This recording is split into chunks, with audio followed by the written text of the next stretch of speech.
Maria slowly opened her eyes and immediately sensed a strange smell of burnt wood and dried herbs. The entire place seemed to be engulfed in a heavy silence. She didn't recognize anything around her. The walls of the hut were made of old wood, and the sunlight barely filtered through the cracks in the thatched roof. With her heart pounding, she slowly got up from the straw bed where she had been lying. "Where am I?"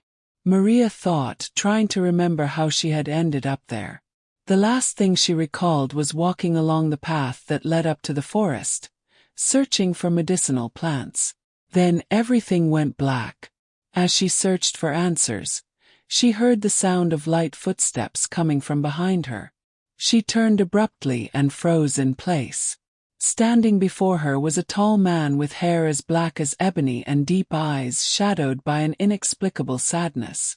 But what paralyzed her was not his appearance, but the fact that she recognized him immediately, even though she hadn't seen him in many years. It was her father, the man who had disappeared without a trace when she was just a child. "Maria!" His voice was hoarse, almost a whisper. "Don't be afraid. It's me." Tears streamed down her cheeks, unstoppable.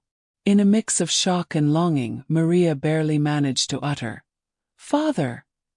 Is it you? How is this possible? Everyone thought you were dead." The man sighed deeply and sat down on a small wooden chair, nodding towards the spot in front of him, inviting Maria to sit. Moving automatically, she complied, unable to take her eyes off him.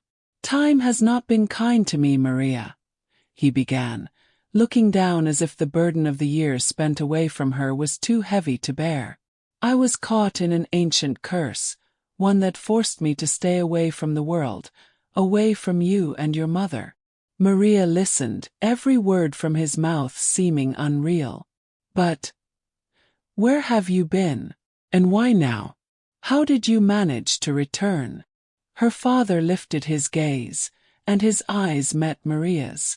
"The curse was broken, but the price was high. I lost years of my life, years I would have wanted to spend with you. I lived in this hut, hidden from the world, until one day the spells began to unravel." "And now?" Maria asked, her voice trembling. "What will happen to you?" The man smiled sadly. "I don't know. But I know I've been given this last chance to see you, to tell you the truth, to ask your forgiveness for leaving you alone." Maria felt her heart torn between the pain of the lost years and the joy of having him in front of her. "Father, you don't need to ask for forgiveness. I've always loved you and waited for you." Slowly, she approached him, and for the first time in so many years, she felt her father embracing her. An embrace she had thought lost forever. "I'll be here for as long as time allows," he said, gently stroking her hair.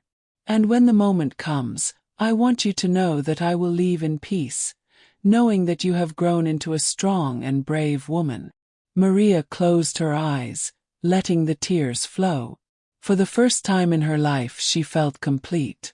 And even though she knew this moment wouldn't last, she cherished every second she had with her father. The hut, though unfamiliar, had become the place where her deepest wishes and hopes had finally found resolution.